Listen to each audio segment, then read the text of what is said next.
Nah, simple queue mendukung konsep queue secara hierarki. Jadi kalau dimaksudkan dengan queue, ya konfigurasi queue ini yang disebut queue ya, potongan-potongan icon-icon kecil ini ya. Jadi kalau mau diartikan ada queue untuk keseluruhan jaringan, karena targetnya kita lihat ada menggunakan slash 24, ada queue atau antrian bandwidth, antrian paket buat setiap klien. Nah, simple queue mendukung konsep hierarki. Bisa dibuat hierarki seperti ini. Nah, konsep hierarki ya, konfigurasi queue yang bersifat hierarki tersebut akan terdiri dari inner queue dan leaf queue. Nah, kita perhatikan yang mana inner queue dan yang mana leaf queue ya.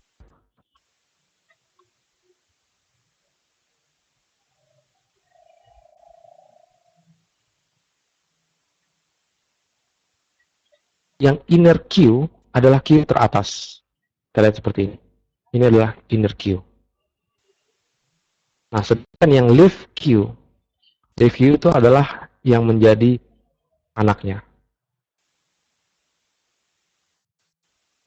Leaf queue itu adalah queue yang sisinya paling bawah. Kalau di sini kan posisinya paling atas ya. Ini ada yang paling atas. Itulah yang disebut dengan inner queue. Dan di bawah ini paling bawah itu disebut dengan leaf queue. Jika misalnya, ya, misalnya saja di sini ada queue lagi yang menjadi anak dari si queue client 4, maka ini yang disebut dengan leaf queue. Yang client 4 karena sudah memiliki anak, memiliki bawahan, dia akan disebut dengan inner queue.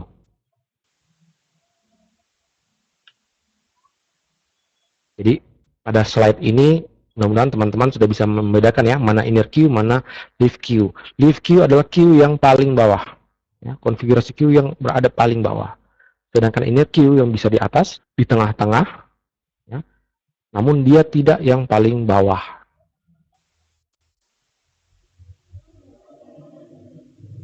Nah, dengan konsep hierarki tadi, kita bisa membuat konfigurasi manajemen bandwidth ya pada router nekrotik dengan memberikan ini. Ada yang namanya CIR, ada yang namanya MIR ya. CIR, information rate, itu adalah alokasi bandwidth yang akan didapatkan sebuah klien dalam kondisi terburuk. Kondisi terburuk itu artinya kondisi paling rame, di mana semua orang menggunakan alokasi bandwidth-nya kita. Gitu. Nah, kalau mau dilihat, ini sebenarnya bisa dikatakan sebagai alokasi bandwidth down to, paling rendahnya berapa gitu, akan didapatkan oleh sebuah klien. Nah, dengan konsep hierarki tadi juga akan melahirkan yang namanya maximum information rate, MIR ya. Nah, maximum information rate itu adalah alokasi bandwidth maksimum yang akan didapatkan oleh seorang klien. Nah, biasanya MIR ini akan didapatkan seorang klien bila mana pada jaringan tersebut tidak ada lagi klien-klien lain yang menggunakan bandwidth. Paling tinggi dapatnya segini gitu loh. Nah, itu biasanya disebut dengan bandwidth up to. Nah, kalau provider, ya saya berapa kali berlangganan ke provider, baik provider besar maupun provider teman, rata-rata mereka tidak pernah memberitahukan down. Kalau ada ISP yang berani memberikan informasi, Anda paling buruk dapat segini loh. Nah, saya bisa berikan jempol ya bagi ISP yang mau memberikan down to-nya gitu. Rata-rata kan bilang up to ya, sampai 1 mega, sampai 2 mega. Kalau ditanya balik, kalau rendahnya berapa mas? Nah, rata-rata enggan menjawabnya. Kadang-kadang jawabnya, ya udah, pokoknya paling bawah segitu. Nilai pastinya kadang-kadang mereka tidak sampaikan. Buat teman-teman provider mungkin gitu ya, down to-nya menjadi rahasia pribadi masing-masing. Paling bawah gitu, paling bawahnya dapatnya berapa? Jangan-jangan paling bawah nggak artinya. Mudah-mudahan nggak seperti itu. Nah, kita bisa lihat di sini ya. di konfigurasi ini, tentang cara konfigurasinya belakangan, kita lihat dulu. Di sini ada kelihatan download ya, download maksimal. Nah, kalau kita lihat di sini, klien 1.2 itu maksimal bandwidth yang dia bisa dapat adalah 1 mega. Ini bisa dia dapatkan dengan syarat jika semua tidak menggunakan bandwidth. Kalau ini nggak ada yang pakai bandwidth, dia bisa dapat 1 mega. Kenapa? Karena untuk keseluruhan jaringan itu sudah dialokasikan memang BPS 1 mega BPS.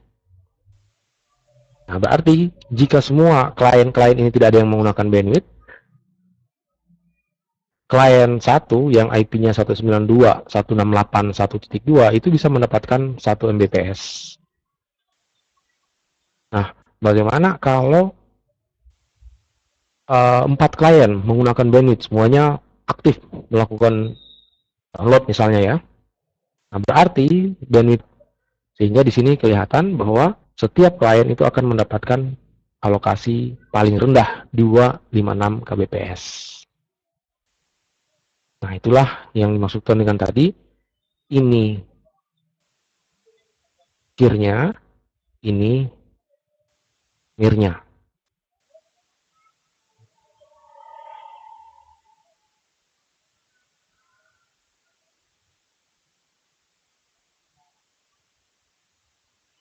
Nah, penggunaan CIR dan MIR, ya, CIR dan MIR itu tidak akan berjalan, tidak akan berfungsi jika kita membuat konfigurasi manajemen bandwidth-nya modelnya seperti ini. Ini flat ya, rata, datar.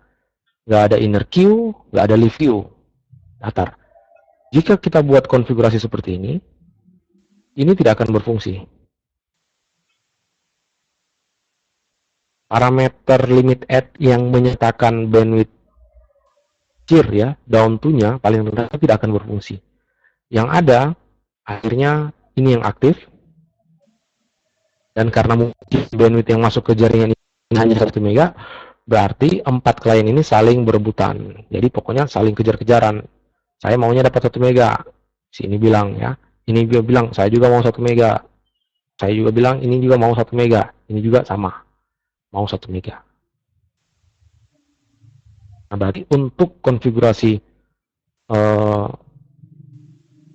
manajemen bandwidth yang ingin menghadirkan CIR dan MIR, konfigurasinya harus bersifat hierarki seperti ini. Dengan bersifat hierarki seperti ini, bila mana misalnya klien ingin bandwidth 1 mega, dia harus bertanya dulu ke orang tuanya, saya punya uang jajan nggak? 10.000. Ya, orang tuanya bilang, wah ini saudara-saudaramu nggak butuh uang jajan, ini ada uang 10.000, ya udah 10.000 dikasihkan. Barulah tercapai 1 mega ini. Baik, sampai di sini dulu. Ada yang mungkin yang ditanyakan? Silakan. Saya lepas mute anunya ya, mute mikrofonnya. Siapa tahu ada yang mau ngomong langsung. You are now unmuted.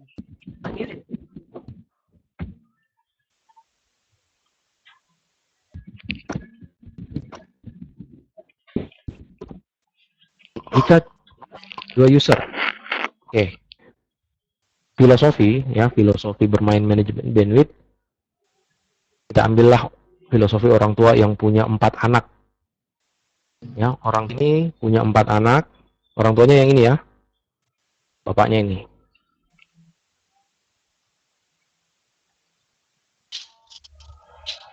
Bapaknya ini punya 4 anak.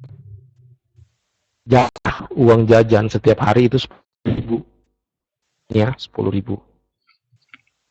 Jika hanya 2 orang anak yang meminta uang jajan dan uang jajan itu harus habis, ya, berarti masing-masing akan mendapatkan 512. Ya. 1 mega dibagi 2. Ya, ini kan 1 mega dibagi 2. Kalau hanya ini yang menggunakan ya, hanya 2 klien ini ya, misalnya hanya 1.2 dan sama 1.3 ya, mereka akan ke orang tuanya, ada nggak 1 mega? Ini bertanya, Ini juga bertanya, ada nggak bandwidth 1 mega? Nah, orang tuanya akan menjawab, ada 1 mega. Tapi kayaknya harus dibagi berdua. Karena ada 2 orang yang meminta uang jajan tadi. Sehingga 1 mega tadi harus ditata menjadi 512 kbps dan 512 kbps. Berarti kalau 2 orang user yang meminta bandwidth, nggak akan sampai 1 mega, masing-masing hanya akan mendapatkan 512. Ini baginya rata ya, kadang-kadang ada baginya nggak rata. Jadi kita jangan terpaku dengan satu buah konfigurasi, kita mengerti konsepnya, teorinya bagaimana, nanti kita bisa modifikasi, karena membaginya tidak harus rata. Di sini, ya, ntar ya, ini bisa saja, ya, ini bisa saja nggak 256. Ini adalah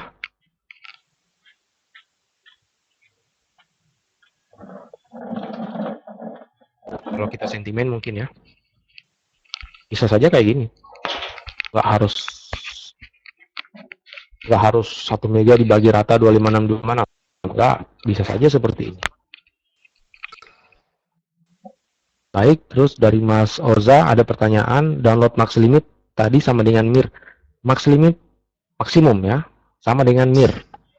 Yang ciri yang limit add. Limit add itu bawah, batas bawah. Limit pada batas bawah.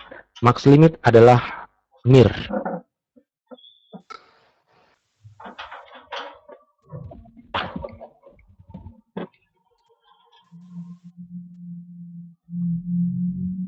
Baik, silakan.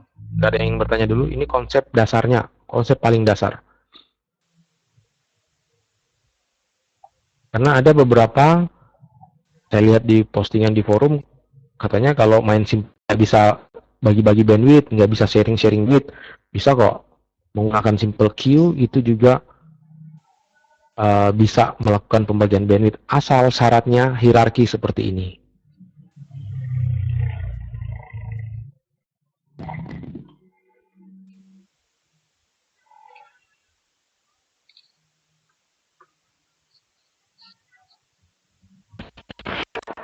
Kalau limit mirnya 2 mega di klien 1 bisa ya, nanti ada rumusnya, ada aturannya. Memang kita bisa saja ngatur-ngatur ini sesuka kita gitu ya,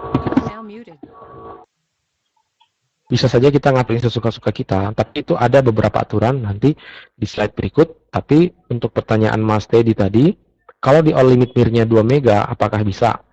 Jika memang bandwidthnya kita besar, ya, jika memang bandwidth kita besar dan ingin memang,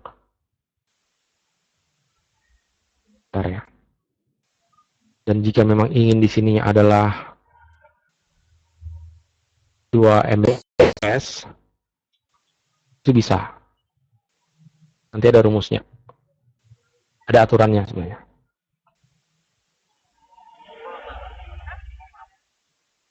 Nah, bandwidth normal, ini yang sulit ya. Soalnya kalau kita lihat bandwidth ini kayak uang jajan. Kalau ada anak ditanya uang jajannya minimalnya berapa? Ya, terkadang dikasih berapapun habis gitu ya. Kasih berapapun habis, relatif jawabannya. Namun kalau kita ambil ya, kalau kita ambil seperti Facebookan, dan juga sekarang apa namanya ya, iklan-iklannya banyak. Dulu 128 oke, 256 oke, sekarang sepertinya 512 itu masih oke gitu ya. Yakin, kalau sudah seperti ini yakin IDM. Kalau nggak salah ngelimit IDM, yakin loh akan ngetes nanti. Simple Q sama Q3 sebenarnya sama.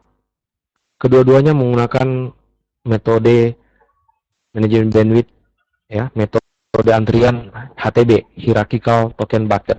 Ada orang yang bilang Kalau buat konfigurasi seperti ini di Simple Queue itu bukan HTB. Mohon maaf, itu salah. Metode manajemen bandwidth ya di router mikrotik adalah metode manajemen bandwidth HTB. Itu adalah metode utamanya ya. Itu adalah metode utamanya. Karena kalau mau dilihat ya, metode manajemen bandwidth di mikrotik ini sebenarnya adalah metode manajemen bandwidth di Linux. HTB itu dari Linux sebenarnya dasarnya. Jadi kalau kita sering main Linux ya, di situ ada TC namanya thread control, mainannya juga HTB. Nah, mikrotik mengadopsi itu. Satu baris pun ya, satu baris pun kita buat konfigurasi queue itu tetap HTB. Karena HTB, salah satu ciri-ciri HTB bisa melakukan burst, misalnya ya, kalau ada burst, lompatan bandwidth, itu ciri-cirinya seperti itu.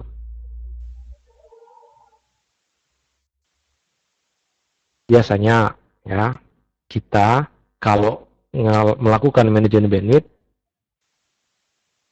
HTB ya, hierarchical token bucket.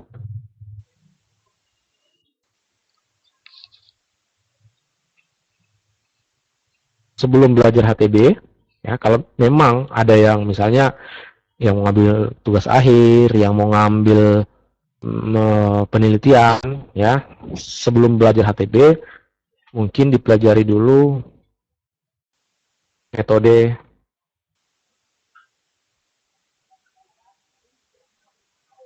paket, tahu ya. Jadi kalau leaky bucket,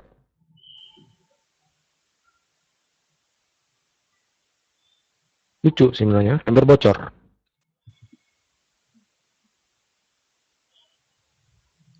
Jadi kita harus pelajari filosofi dari ember bocor.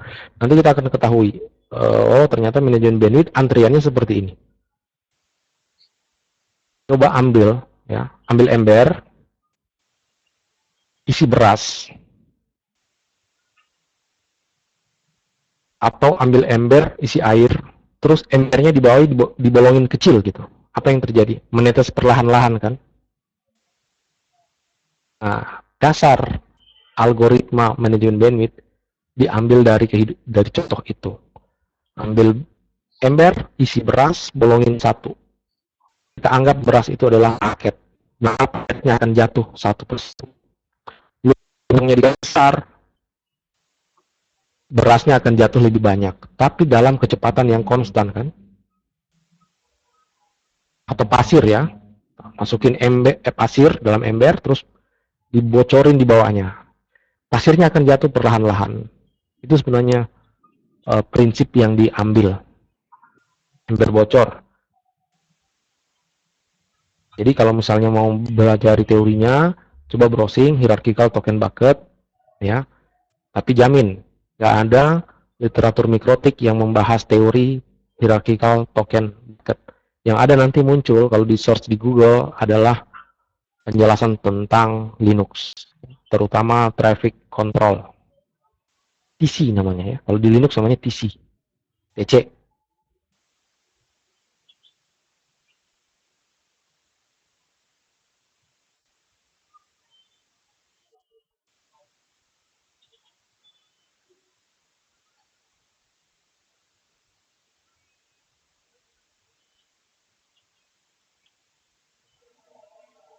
Nah, yang di research,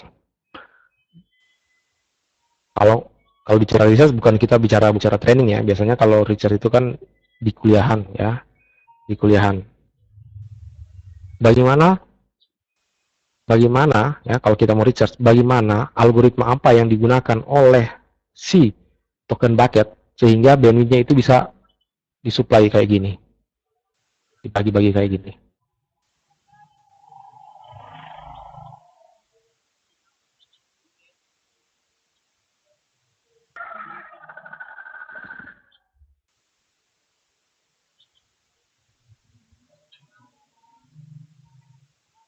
Bentar ya.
Saya kena serangan dari PLN.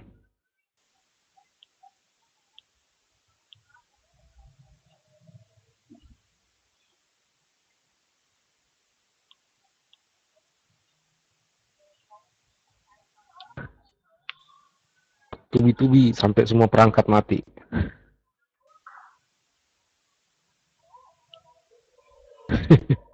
Ya gitulah, nggak ada yang bisa lawan ya.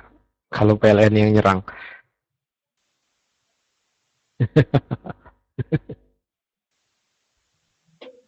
Iya nih katanya di kota saya sampai tanggal 25 listriknya nggak stabil. Kekurangan pasokan batu bara katanya. Makanya sering-sering kena. Terus infonya baru kemarin kemarin 2 hari yang lalu. Makanya aduh saya bilang dia sudah masang jadwal tanggal 22. Batu akik di sini banyak.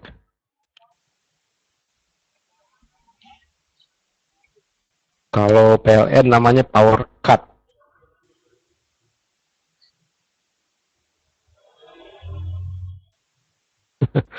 Baik ya. Kita lanjut ya.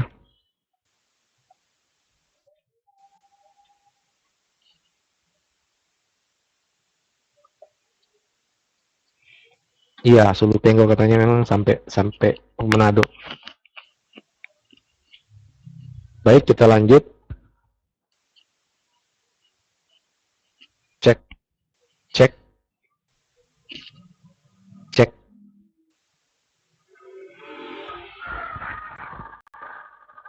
Saya ngerekordnya di server ya. Kan aplikasi ini punya fasilitas ngerekord sih sebenarnya. Nah, kalau servernya nggak nggak mati kayak kemarin, pas kita close sessionnya, si server langsung ngerender, langsung langsung buat videonya gitu. Tapi nggak apa-apa. Baik ya, kita lanjut. Yang iya nih, ayam tetangga sih masuk ke pekarangan rumah.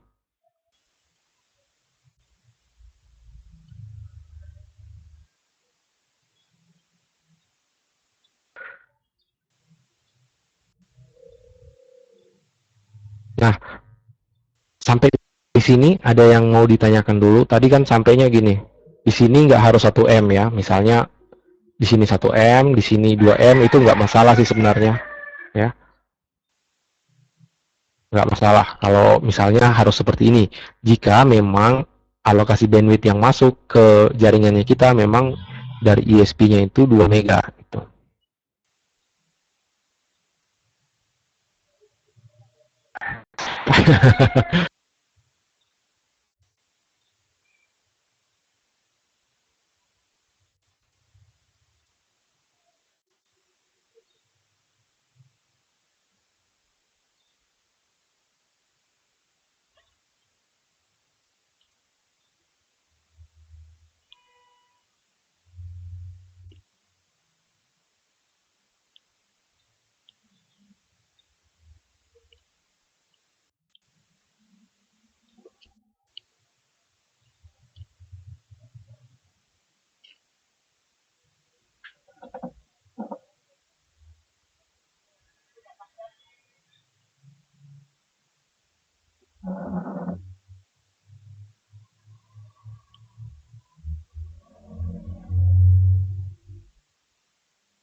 Nah, mau mau HTTPS ya, mau HTTPS, mau HTTP, mau aplikasi apapun, kalau kita lihat dari konfigurasi ini, yang dilihat adalah IP address. Jadi sebenarnya nggak ada yang bocor. Saya ngelimit sampai yang puluhan mega pakai simple key juga bisa gitu ya. Nggak ada sebenarnya yang bocor. Nah, biasanya, misalnya ya, kita mendeteksi adanya bocor itu seperti apa? Jangan-jangan ada broadcast, ada traffic broadcast di jaringan kita yang sebenarnya bukan traffic ke internet, terus masuk di bacaan TORS, terus itu kita bilang bocor gitu ya. Nah, yang bisa terjadi bocor bila mana konfigurasinya tumpang tindih, di simple key ada, di Q3 ada, ya. Nah itu biasanya yang bikin bocor, yang istilahnya bocor gitu. Kalau konfigurasi seperti ini bisa kita perhatikan ya, yang di limit adalah IP address. Apapun yang dilakukan oleh IP address tersebut pasti akan kena limit.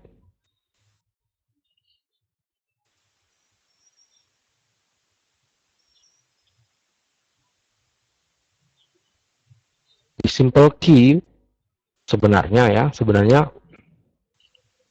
di belakang layar paket marknya itu pasti jalan sebenarnya kalau kita mau lihat, ya. Makanya tadi sempat saya sampaikan ini hanya konfigurasi, nggak pernah mau tahu apa yang terjadi di belakang.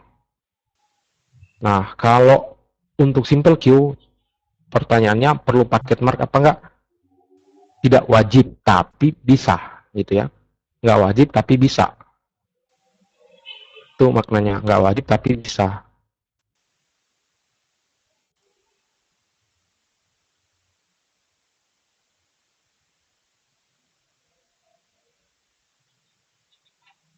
Bentar ya, saya coba aktifkan manager.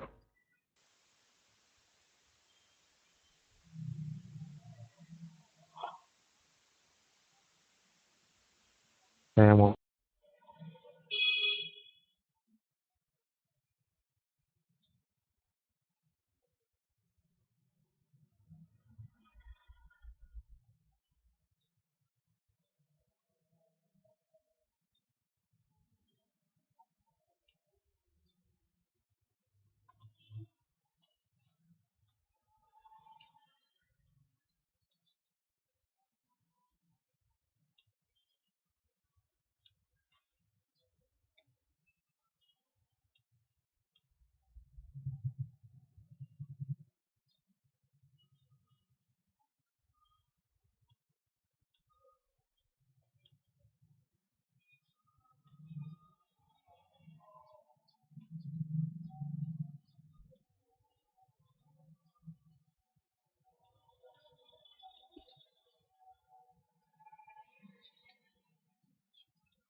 Nah, pas ini nuntut jatuh nanti. Ini juga nuntut kan? Fungsi.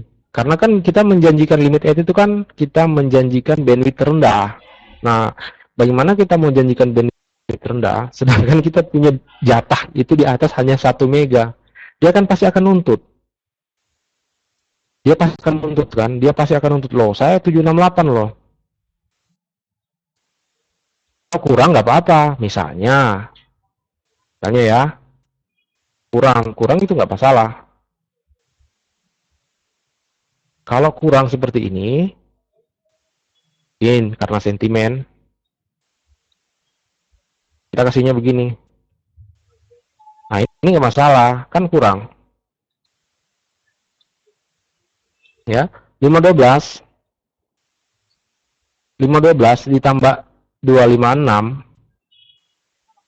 itu kan nggak sampai 1 mega, itu nggak salah. Kurang sama dengan atau kurang dari 1 mega. Gitu. Itu nggak masalah. Nanti dia kan pasti dia hanya untuk 256 loh. Pada saat sangat-sangat sibuk dia hanya akan nuntut 56. Oh ya nggak apa-apa 256. Ini juga hanya akan nuntut 512 gitu.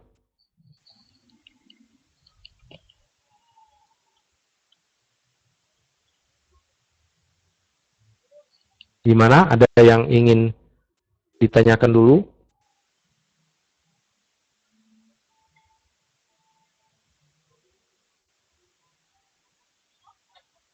Itu aturan pertama ya, aturan yang ini.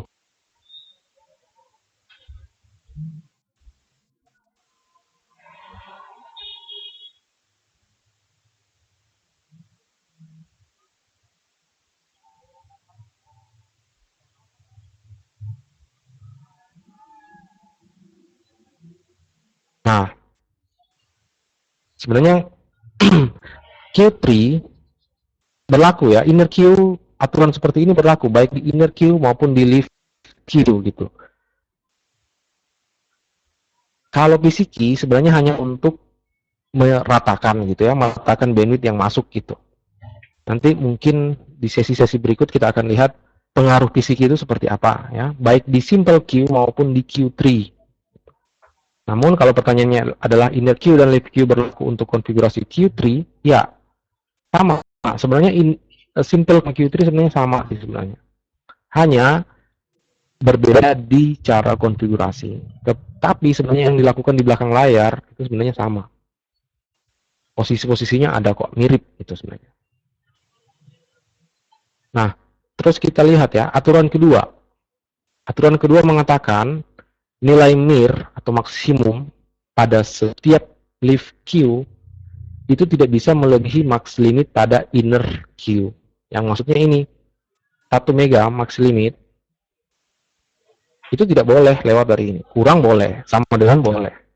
Tapi jangan lewat. Ini juga ya. 1 mega ini nggak boleh lewat dari 1 mega ini.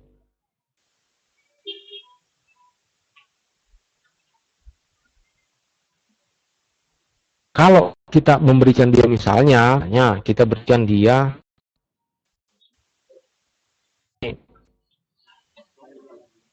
terus kita berikan dia 2 mega.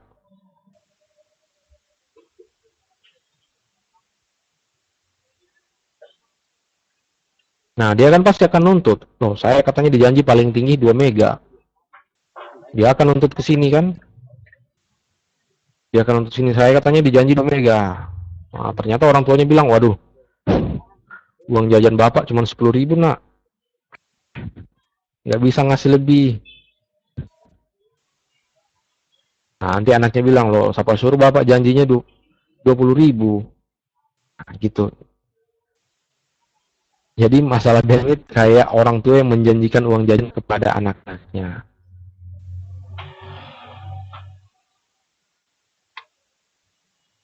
Udah, yang mau tanyakan dulu? Iya loh, ini pelajarnya gini ya, ini orang tua punya 10.000.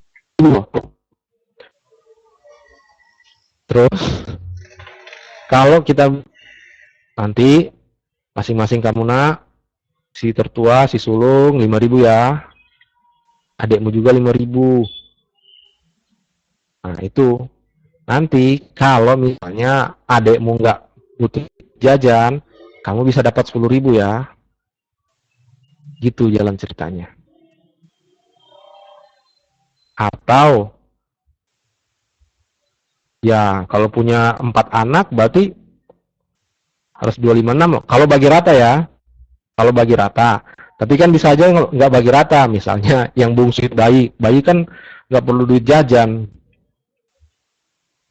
Kalau rata ya, bagi rata bisa.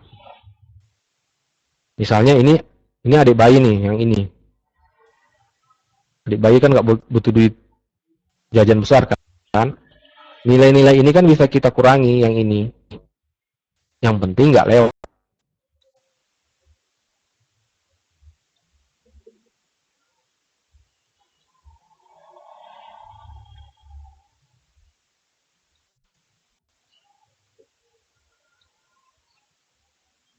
Tambah 2 mega, berarti kita menjanjikan lebih loh dari bandwidth yang ada gitu.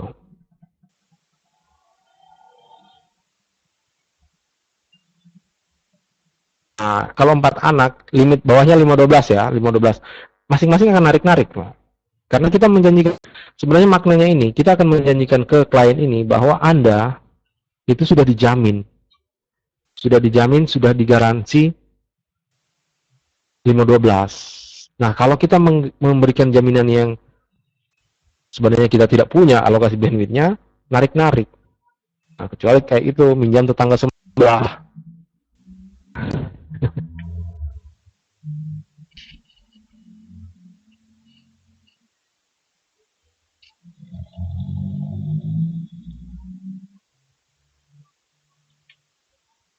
Baik, itu untuk upload ya, download ya, uploadnya sama. Konfigurasinya seperti ini ya.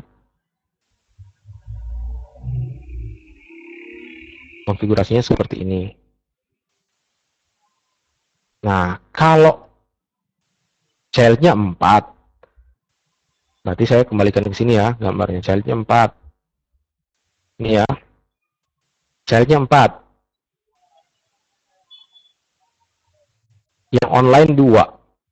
Berarti ini nggak online kan? Karena mereka nggak online, berarti bandwidth ini nggak mereka pakai. Karena mereka nggak pakai bandwidth, ya, akhirnya 1 mega ini, ya, bandwidth di sini 1 mega itu hanya dibagi ke 2 orang. Nah, berarti masing-masing akan mendapat 512, 512. Mendapat nilai tengahnya kan? Yang penting di konfigurasi ini kan sebenarnya jaminan paling bawah berapa, jaminan paling atas berapa, di tengah-tengah nggak masalah. Kalau hanya 2 orang, ini pasti akan mendapatkan 512.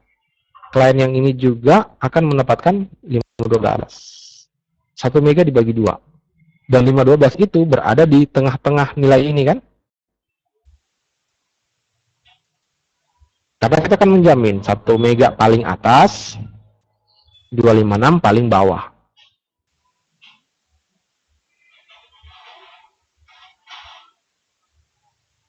Ada yang ingin tanyakan lagi?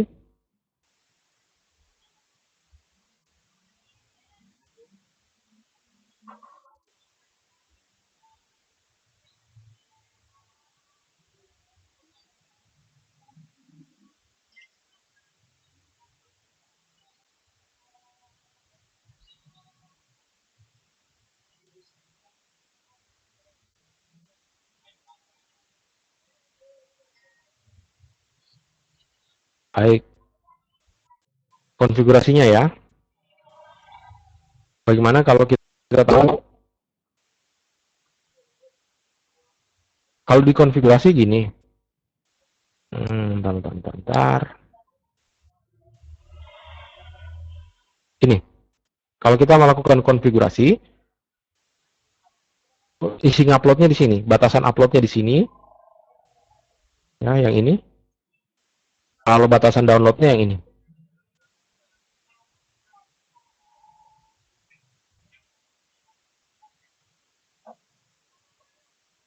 Kalau dari ISP-nya, biasanya kalau kita langganan kan ada kontraknya, minimal berapa, maksimal berapa.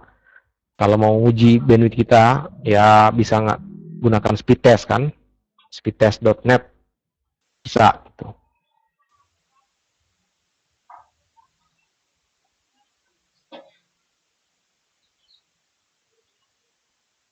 Nah, ini konfigurasi bagaimana, Mas Togu? Nah, ini kan konfigurasi untuk inner queue-nya ya. Inner queue-nya tidak membutuhkan parameter limit add. Ini skenario yang tadi ya, punya dua klien. Terus kita buat lagi konfigurasinya berikut.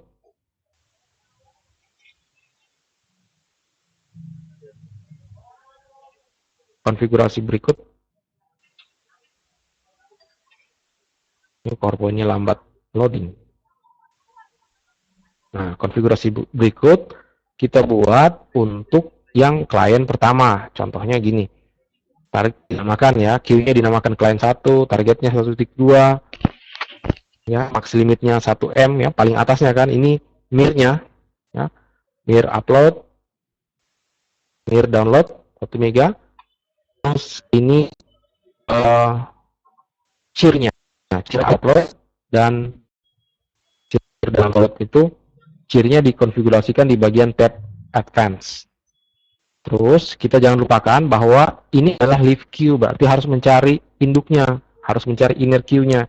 Dan induknya tadi kita sudah namakan tadi all limit ya. All limit. Yang tadi, yang slide yang ini kan, kita namakan all limit. Nah, di all limit itu isinya network address ya, bukan IP. Tapi di klien 1, di limit untuk klien 1 ngisinya itu sudah IP address kayak gini.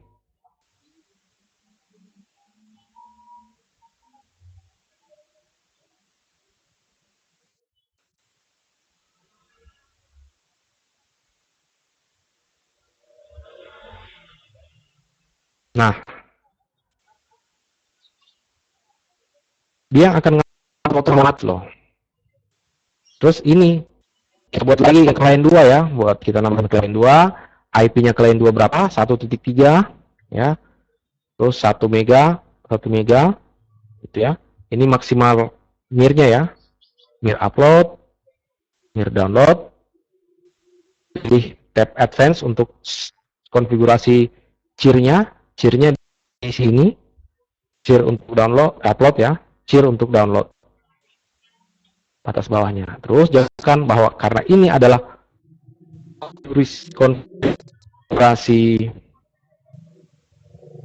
konfigurasi inner queue, live queue, maka kita arahkan di mencari orang tuanya. Orang tuanya siapa? Orang tuanya adalah all limit. Nah, ada pertanyaan, QTP itu apa gitu ya? QTP adalah metode manajemen bandwidth yang digunakan oleh konfigurasi ini. Jadi metode utamanya, ya kalau kita dengar metode ya, berarti metode utama manajemen bandwidth pada router mikrotik itu menggunakan metode HTB, Hierarchical Token Bucket. Nah, metode Hierarchical Token Bucket ini dikombinasikan dengan berbagai metode-metode lain. Nah, kalau kita mau lihat, mungkin bisa lihat di tampilan inbox saya. Tadi sudah saya sampaikan bahwa metode utama manajemen bandwidth, ya, metode utama manajemen bandwidth pada router mikrotik adalah HTB ya. Nah, HTB itu bisa dikomunikasikan dengan ini. Inilah, kalau bisa lihat di tampilan winbox saya, inilah metode-metode manajemen bandwidth lainnya yang bisa dikombinasikan dengan HTB. Ada VIVO, ya, ada SFQ, ada multi-queue PVIVO, paket first in, first out, ya.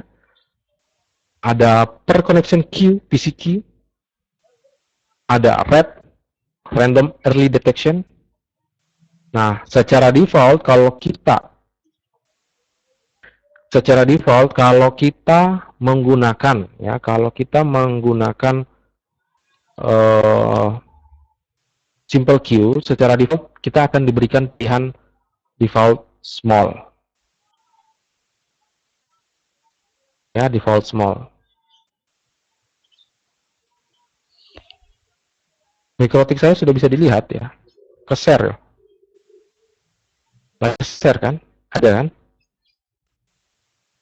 Ntar ya, nanti yang ini apa sih pengaruh-pengaruhnya ntar. Soalnya kalau jujur kalau kita mainin mainin ini aja, mainin simple key ini bisa 2 hari tuh. Kalau kita mau telusuri sampai dalamnya ya, dan harusnya seperti itu. Nah, saya mau jelasin ini aja. Default small. Kita lihat ya. Cek, cek, benar suaranya?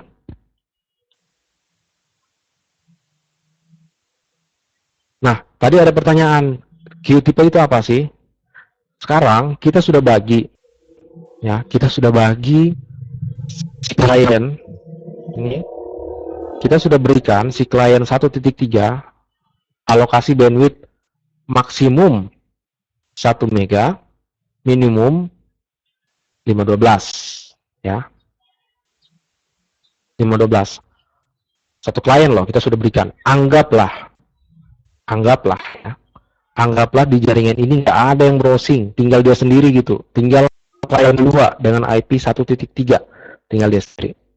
Jadi karena dia tinggal sendiri, berarti bandwidth itu kan 1 mega itu full bagi dia ya, full bagi dia, nggak ada yang pakai bandwidth lain. Pertanyaannya, bagaimanakah alokasi bandwidth 1 mega tersebut digunakan oleh klien 2 ini 1.3? Dia kan sudah dapat 1 mega. Sebenarnya ada pertanyaan selanjutnya. Pertanyaan selanjutnya, bagaimanakah cara klien tersebut menggunakan bandwidth tersebut?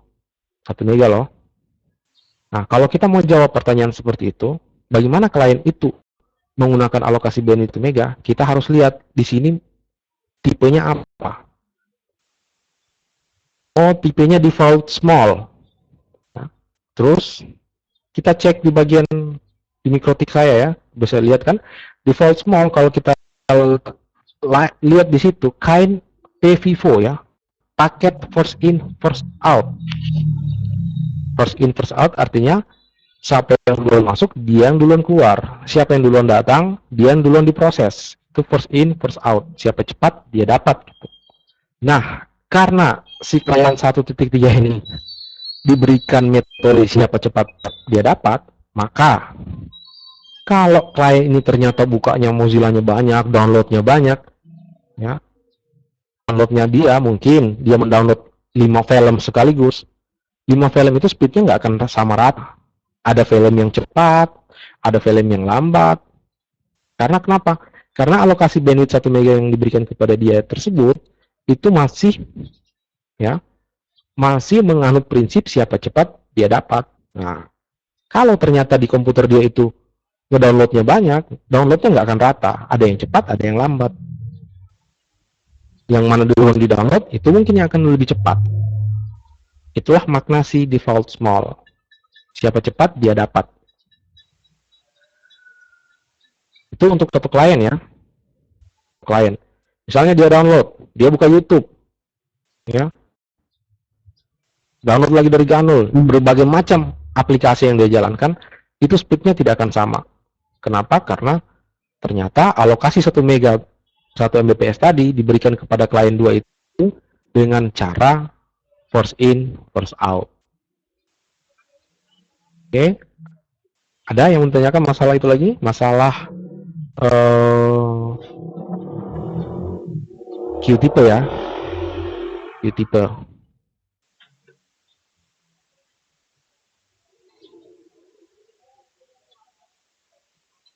Ya, misalnya 2 mega, oke.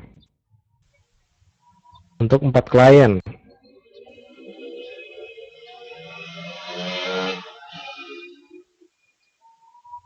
Dibatasi masing-masing, ya paling bawahnya ya 512, oke.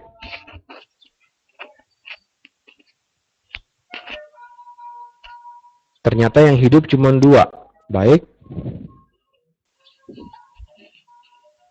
Berarti yang terpakai masing-masing masih 1 mega loh. Klien yang 1 mega, klien yang 1 mega, jadinya habis 2 meganya. Kalau kita bagi rata ya, kalau kita baginya rata,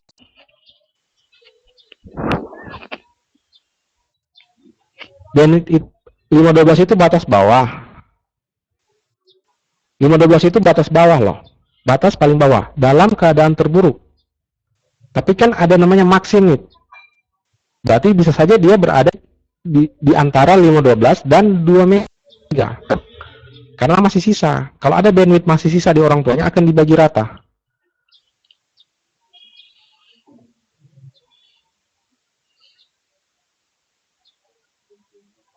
Iya, dibagi rata.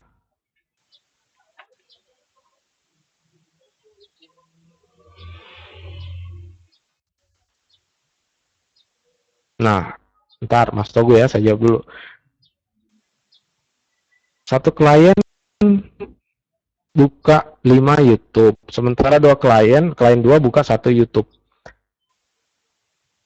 Nah, begini, kadang kita sudah bagi ya, kita sudah bagi alokasi bandwidth tersebut. Kadang-kadang browsernya kita sendiri yang tidak mampu mencapai kecepatan yang sudah diberikan, ya. Kadang-kadang browsernya kita sendiri tidak mampu mencapai kecepatan yang diberikan. Misalnya, klien 1 buka 5 YouTube, dia akan, walaupun 5 YouTube-nya, tetap dia akan menetapkan alokasi 1 mega. Klien 2, walaupun cuma 1 YouTube, tetap akan menempatkan 1 mega juga. Jelas, YouTube di klien 1 akan lebih lambat, karena bukannya kan 5 YouTube. Sering buffer pasti di klien 1. Karena dia bukannya 5 YouTube, dan dia hanya diberikan jatah 1 mega. Klien 2, diberikan jatah 1 mega, tapi hanya buka 1 YouTube. Ya, hanya buka 1 YouTube. Nah, berarti di klien 2 YouTube-nya akan lebih bagus jalannya dibanding dengan yang di klien 1.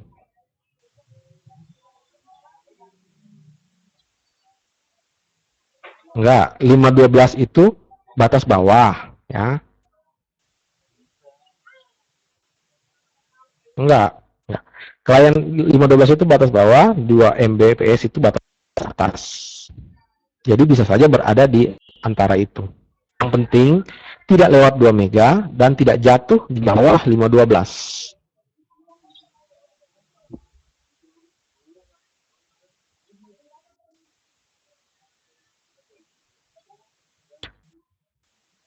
Nah, terus target make 2 IP.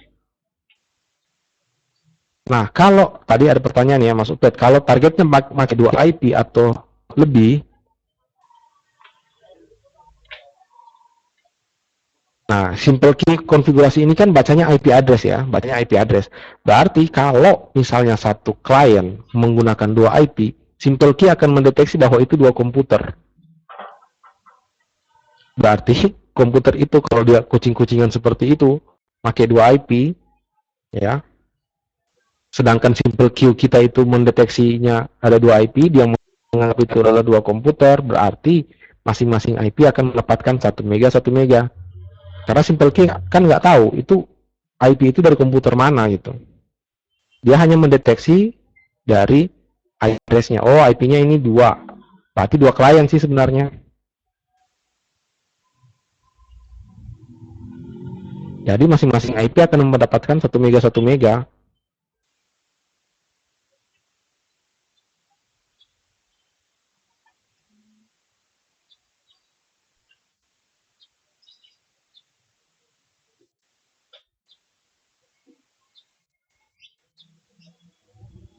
Baik.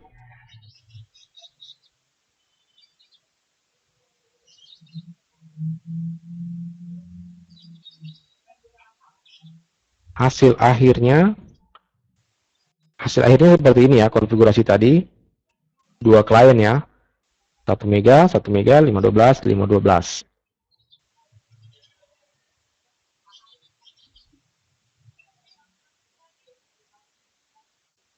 Untuk menguji bandwidth kita paling bagus menggunakan menu Tors ya. Itu di bagian tools ada Tors, aktifkan. Kalau klien kita terhubung di Ether 2, pilih Ether 2 ya, kita masukkan network address-nya supaya nggak masuk traffic yang lain. Terus aktifkan source address ya, yang topologi yang tadi ya. Klien ini ada 2, 192 16812, 192 16813, terhubung di Ether 2. Nah, kalau kita torch pada saat satu klien melakukan download akan terlihat seperti ini. Untuk download, pastikan ini masalah yang kayak kemarin lagi TXRX. Untuk download biasanya TX ya, transmit, bukan RX, bukan receive. Karena downloadnya klien, receive-nya klien itu sama dengan transmitnya Ether 2. Jika Ether 2 memang yang terhubung ke jaringan lokal ya. Hati-hati, saya dulu pertama kali baca Tor, kok kenapa transmit? Kalau transmit kita kan pasti berpikir upload ya, kirim kan, TX. Kok klien download bacanya di TX? TX-nya kok besar gitu? Kok uploadnya klien besar? Sebenarnya ini kirimnya Ether 2 menjadi downloadnya klien ya. Terbalik kan posisinya Ether 2 sama klien. Kalau dua klien yang download itu akan terbagi rata gitu ya.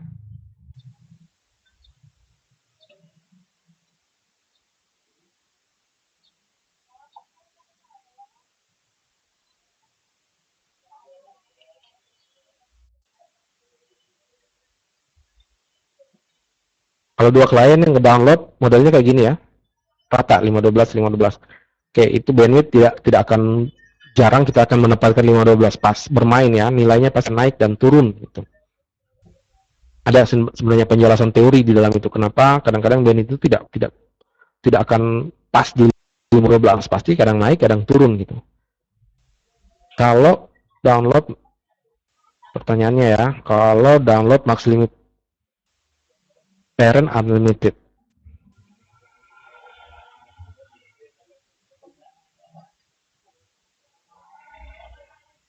bisa ya, parentnya bisa kita unlimited saja ya.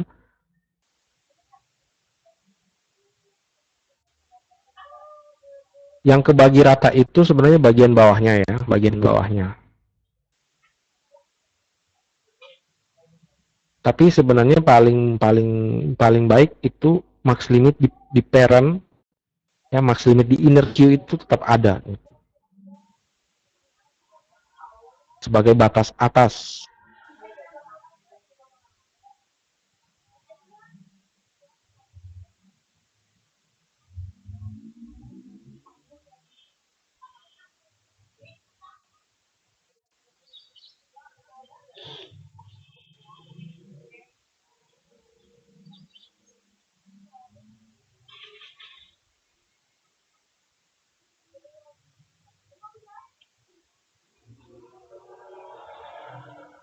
Di inner queue saja kita mengeset max limitnya unlimited ya, nggak ada batas. Tapi di live queue alangkah baiknya itu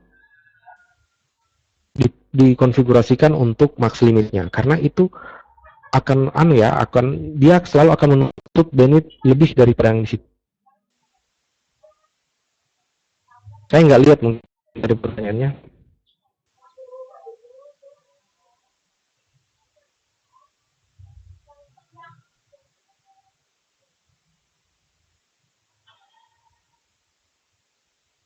Nah, untuk ini ya, bisa ada lagi pertanyaannya?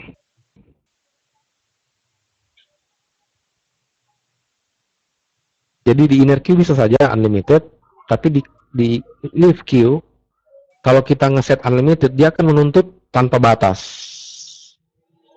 Pada saat dia menuntut tanpa batas, kalau memang bandwidthnya kita lebih, nggak ada masalah. Tapi kalau bandwidthnya kita kurang, pada saat dia menuntut tanpa batas, child yang temannya, live queue yang temannya juga akan menuntut tanpa batas, maka terjadilah tarik-menarik alokasi bandwidth.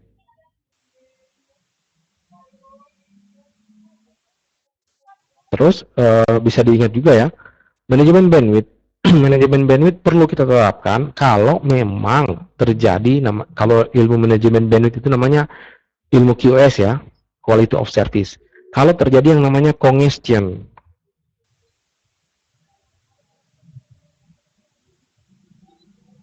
Congestion itu kejenuhan. Bahasa Indonesianya lah mentok.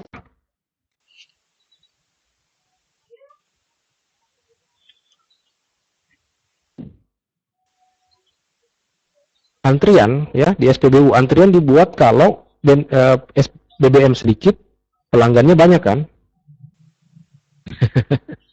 Pelanggannya banyak. Kalau bandwidthnya banyak, pelanggannya sedikit, dan nggak pernah kekurangan bandwidth, manajemen bandwidth nggak perlu manajemen bandwidth.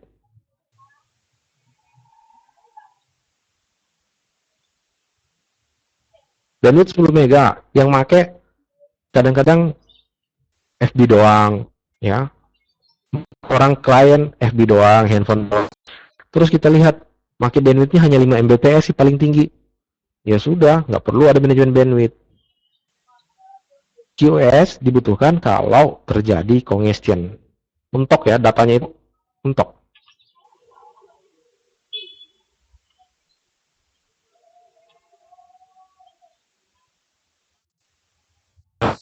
Speedy kan 2 Mbps, masuknya 2, dipasang saja unlimited gitu. Kalau memang bandwidthnya kan naik turun kan, naik turun. Nah, kemarin ada yang nanya gini, punya bandwidth ini di Mbps, ya. Kalau ini kan tadi jawabannya 2,5 Mbps-an ya, jadi sudah inner queue-nya mending max limitnya nggak usah diisi supaya bisa mentok ya. Tapi yang di leave queue-nya alangkah baiknya diisi supaya bandwidth-nya habis kepake kan. Nah, kemarin ada pertanyaan kayak gini. Ini kan bandwidth speedy naik turun ya. Kadang 2 Mbps, kadang 1 Mbps. Ya kan? Nah, terus bagi-baginya gimana? Kalau punya 2 klien, kalau 2 Mbps berarti kan masing-masing harusnya dapat, jika 2 Mbps,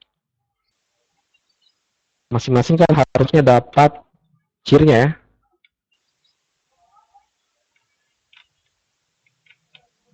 Dan jika yang masuk ternyata hanya 1 Mbps, masing-masing harusnya dapat cheer.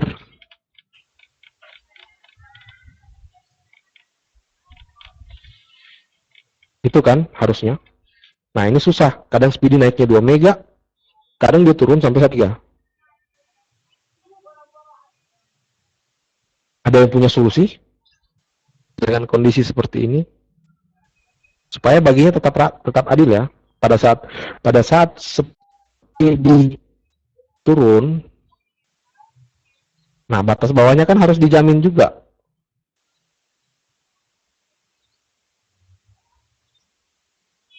Nah, baik, bisa saja ya benar di unlimited yang di atas, tapi batas bawahnya ngambil yang 512 kan, supaya menjaga-jaga jika jangan sampai bandwidthnya jatuh sampai ke 1 mega.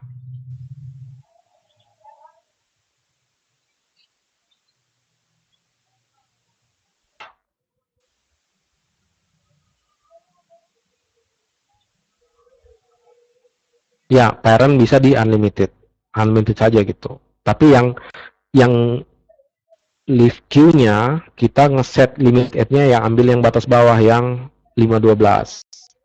Jangan kita ambil leave queue-nya batas bawahnya 1 mega. Kenapa? Kalau kita ambil batas bawah 1 mega, setiap klien manakala bandwidth-nya jatuh sampai ke 1 mega, berarti kan nggak dapat ya, narik-narik gitu.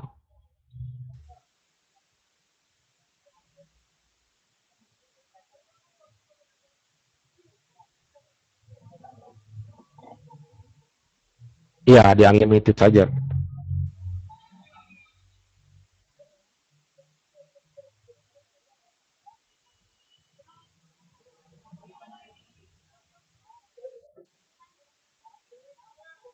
Baik.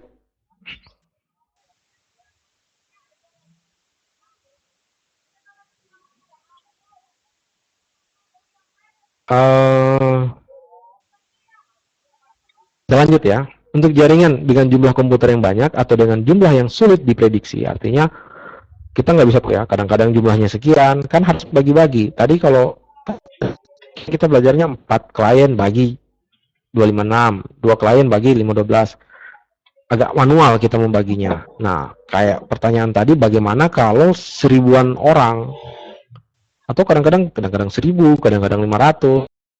Itu dengan cara cerita tadi itu sulit dilakukan. Jika kita dapat di kondisi seperti itu, misalnya komputernya banyak atau jumlahnya sulit kita tentukan, ya, kita bisa kombinasikan simple queue kita dengan metode PCQ, per connection queue. Dengan PCQ, bandwidth lagi merata. Hitung berapa klien yang menggunakan bandwidth, berapa yang sedang connect gitu ya, per connection. Berapa yang connect, bandwidth akan dibagi segitu. Berapa yang menggunakan alokasi bandwidth, bandwidthnya akan dibagi segitu.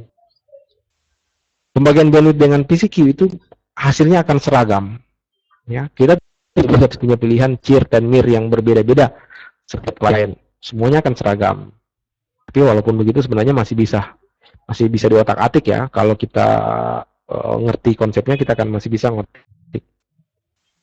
Nah, seperti ini ya.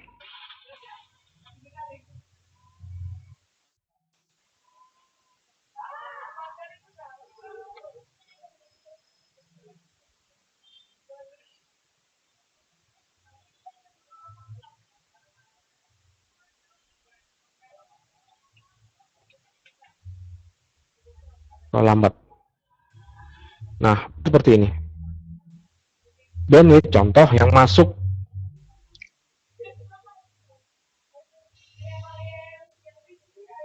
2,5 bagi 16 berapa ya? 2500 bagi 16.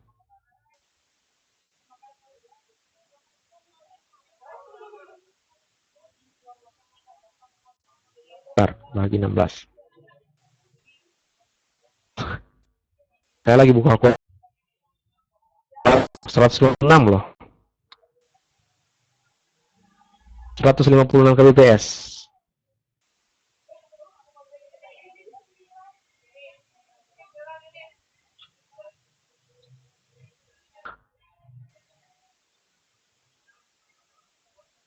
Ya, boleh. Masih bisa sedikit buat burst bisanya. Buat lompatan-lompatan bandwidth masih bisa.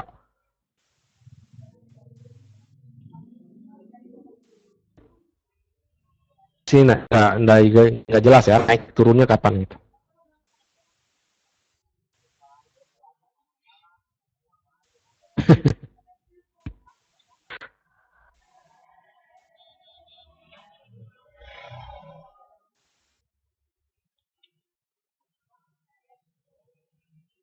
Nah, siki bandwidth akan dibagi rata itu 256 kapan makainya 7 orang ya sudah dibagilah seperti ini. Itu PCQ akan membagi rata terus-terusan. Gitu ya. Nah, cara konfigurasinya sebenarnya sederhana jadinya. Nah, secara default untuk router OS versi 6, metode PCQ ini sudah ada seperti ini. Bisa kita cek di bagian tipe, ada PCQ download default, PCQ up default. Itu sudah ada, tinggal kita gunakan. Nah, yang download untuk PCQ terhadap traffic download, yang PCQ upload default untuk yang traffic upload. Sebenarnya tinggal kita gunakan, kita buat satu baris konfigurasi ya. Untuk menggunakan PCQ cukup satu baris konfigurasi, sedangkan target itu bukanlah IP address klien, karena kita nggak tahu kan IP-nya berapa, jumlahnya berapa. Menambahkan PCQ sendiri bisa ya. Jumlahnya berapa kita nggak tahu, kita saja network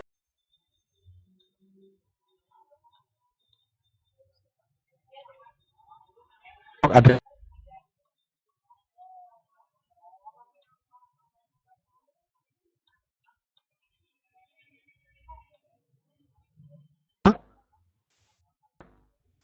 Terus isikan selesai konfigurasinya.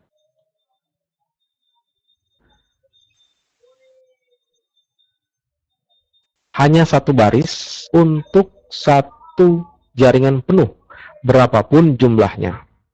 Tapi mereka kan berbagi lagi, kita mainin si ini alokasi bandwidthnya kayak gini, si ini relatif sulit bisa. Gitu. Nah kalau mungkin konfigurasinya di Winbox ya cukup sederhana, limit semua. Targetnya dipasangkan network address 1024, mungkin bandwidthnya 10 mega, 10 mega. Nah, terus kita rubah QTP-nya. Yang di target upload kita pasang PC key upload default, yang target download kita pasang PC key download default. Setelah ini selesai semuanya. Satu baris ini, satu baris konfigurasi ini untuk berapapun jumlah komputernya. Benar, di PCK ada konfigurasi bandwidthnya. Efisien, diterapkan dengan DHCP kan masalah kita nggak tahu IP-nya dia berapa ya, tukar-tukar. Nah ini kena semua kan, dengan PCK kena semua. Mau IP berapapun, selama berada di rentang 1.0/24. Cocok untuk hotspot, cocok untuk jaringan publik. Baginya datar terus, rata terus. Nah, di PCK, tadi pertanyaan simpel, di PCK ada setting bandwidth-nya juga, benar. Contoh gini ya. Contoh. Yang di manajemen bandwidth ini ya, yang mungkin lihat saja di Winbox saya. Bandwidth 10 mega. Kalau satu orang yang pakai berarti dapat 10. Benar? Kalau satu orang yang pakai dapat 10. Dua orang yang pakai 5 kan?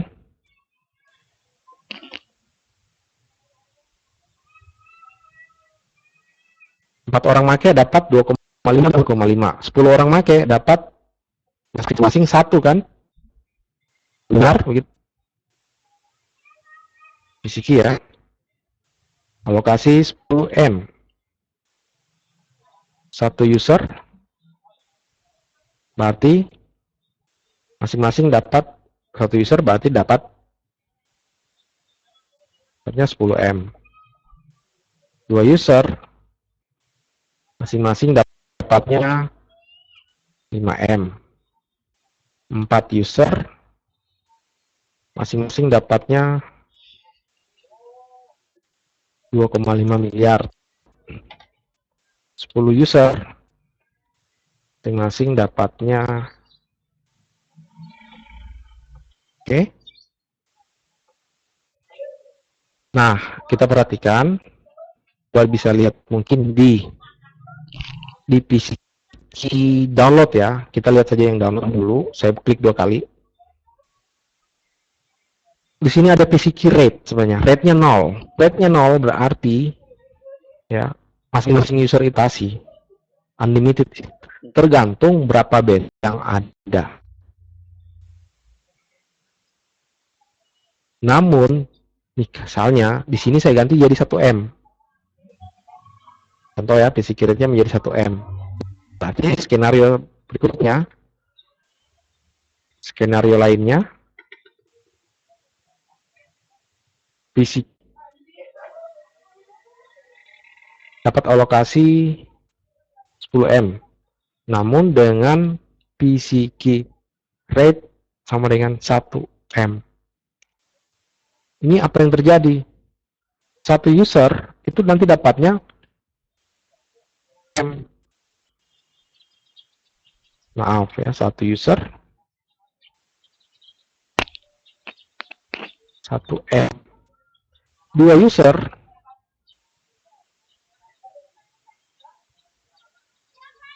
4 user sekalipun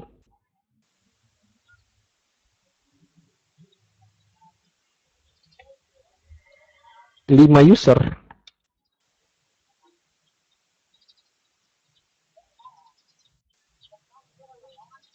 10 user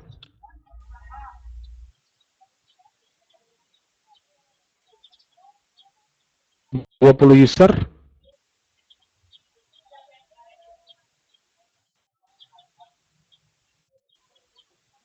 Itu fungsi dari PCK rate tadi. Sebenarnya dia bisa membatasi bandwidth per client. Kalau nanti kita belajar PCK lebih lanjut, sebenarnya disebut dengan substream ya, substream. Jadi membatasi besaran dari substream. Nantilah, saya nggak mau terlalu memakai istilah-istilah yang rumit ya.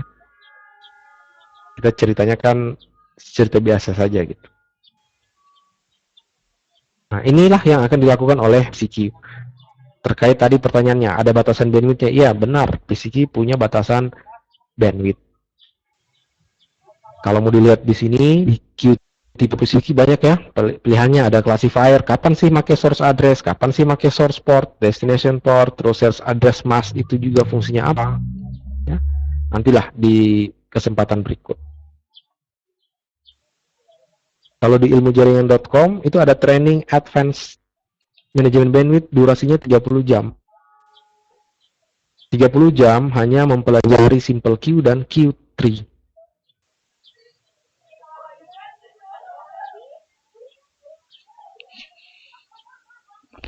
Baik, ada lagi yang ingin ditanyakan untuk manajemen bandwidth?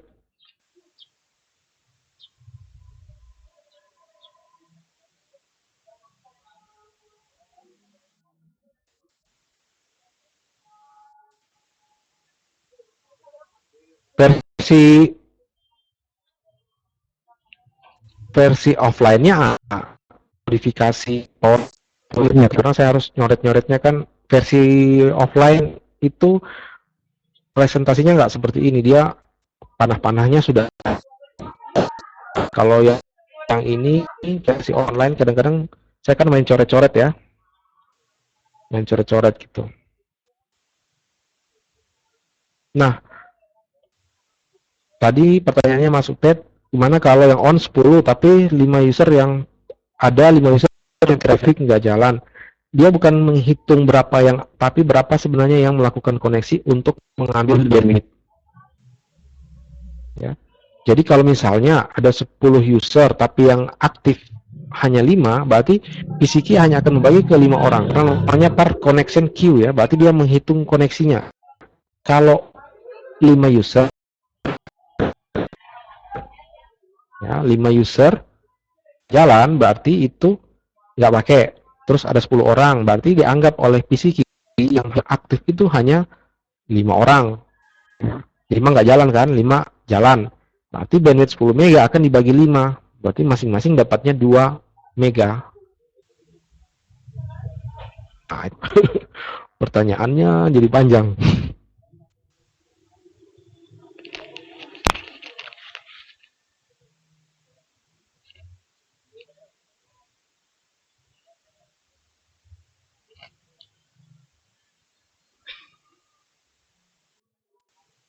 Saya jawabnya singkat dulu ya. Soalnya itu ada kaitannya dengan hitung-hitungan memori.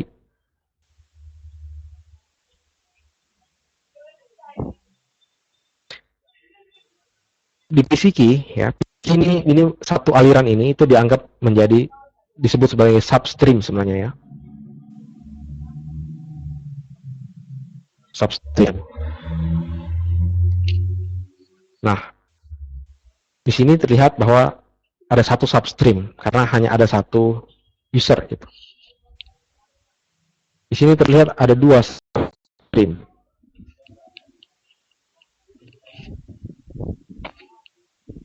Di sini terlihat ada 7 substream. Ya, 7 substream. Nah, router mikrotik yang menjalankan PCQ punya batasan. Seberapa banyak subs yang bisa dia handle, yang bisa dia buat, yang bisa dia bangun. Gitu ya. Banyak gitu. Kalau di sini kita lihat ada 7 ya. Nah, seberapa banyak substream yang bisa dibangun itu nilai total limit dibagi 50. Dibagi limit. Kalau di sini total limitnya ada 2000. 2000 dibagi 50 dapatnya 40. Berarti dengan konfigurasi seperti ini, PCQ download default mampu membangun 2000 bagi 50 berapa? 40 ya. Mampu membangun 40 substream. Nah, itu ada kaitannya dengan memori router karena substream yang akan dihandle oleh memori router. Ada hitung-hitungannya sebenarnya. Tapi untuk sementara dulu kita bahwa substream yang mampu dibangun oleh PCK kita itu dapatkan dengan nilai total limit dibagi limit ya, 2000 dibagi 50.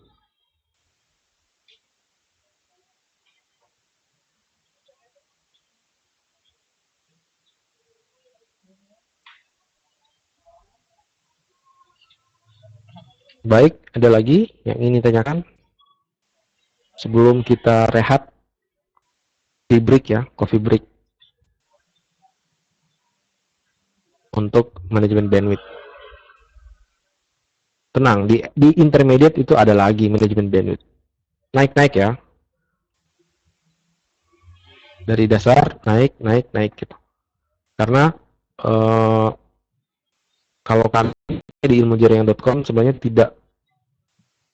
tidak fokus dengan cara konfigurasi, tapi sebenarnya harus mengetahui yang berjalan di belakang layar itu apa, ya, sehingga kalau ketemu skenario jaringan yang berbeda-beda, kita tidak akan kebingungan ya, karena kita sudah mengerti, oh sebenarnya yang dilakukan simple queue ini, yang dilakukan parameter ini, sehingga untuk medan-medan yang berbeda masih tetap bisa kita lakukan.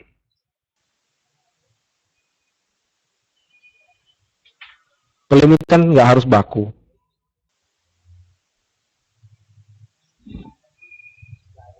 Pelimitan sebenarnya nggak harus baku ya.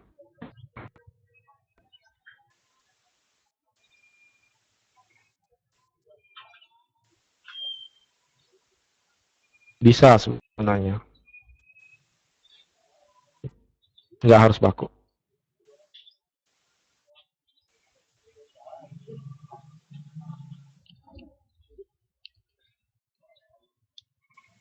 Di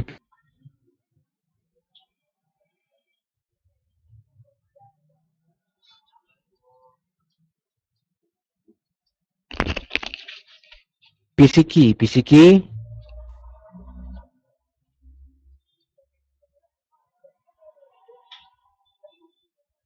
ini ya, kalau PCK sedikit ulang, tadi ada yang minta diulang ya.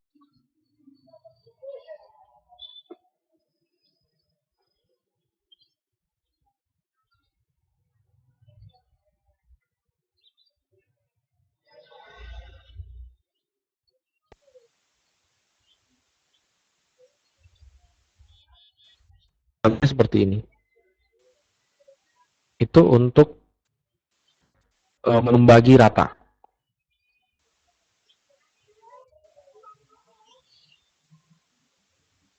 Mas Zen itu tadinya di mana ya? Di PCK atau yang di konfigurasi pertama?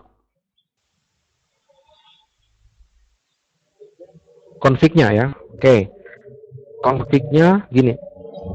Kita ingin, saya hapus dulu ya. Oke.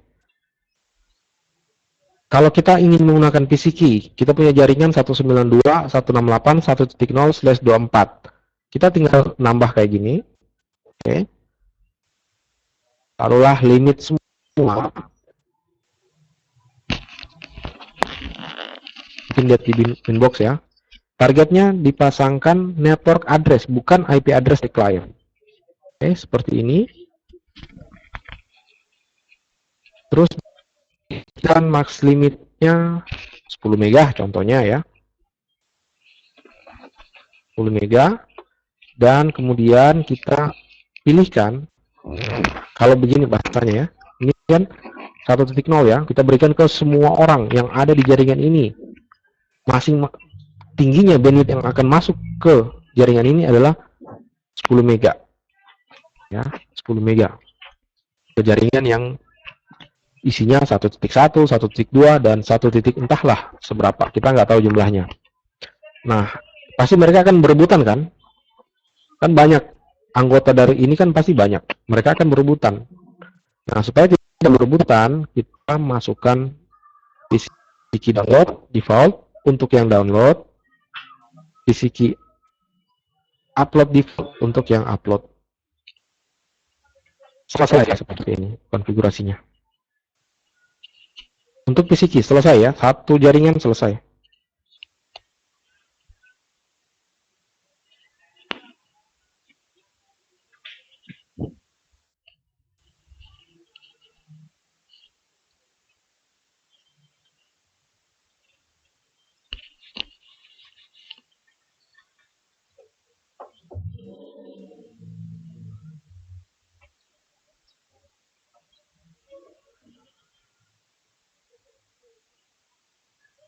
Ada lagi yang ini tanyakan?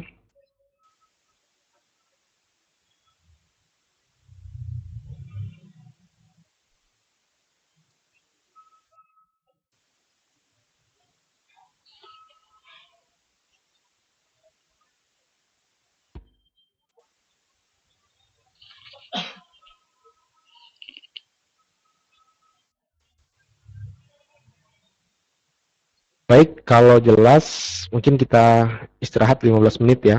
Ini kan 10 lewat 15, berarti kita sambung lagi 10 lewat 30 gitu ya. 10 lewat 30 lagi kita sambung.